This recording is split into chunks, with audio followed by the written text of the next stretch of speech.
Aphids can be a pesky problem for gardeners. Here are some effective methods to control them. Natural methods. A strong water spray. A forceful blast of water can dislodge aphids from plants. Soapy water solution. Mix a few drops of mild dish soap with water. Spray affected plants thoroughly. Neem oil. A natural insecticide, neem oil can be effective against aphids. Follow product instructions. Insecticidal soap. Specifically designed for plants, insecticidal soap can kill aphids on contact.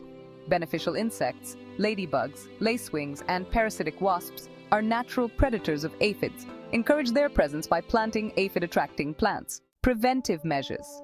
Healthy plants. Strong, healthy plants are less susceptible to aphid infestations. Plant diversity. Avoid monoculture plantings, as aphids can easily spread. Regular inspection. Check plants regularly for signs of aphids. Early detection is key. Important considerations. Avoid broad-spectrum pesticides. These can harm beneficial insects. Thorough coverage. Ensure the solution covers all parts of the plant, including undersides of leaves. Repeat applications. Multiple treatments may be necessary to control a severe infestation.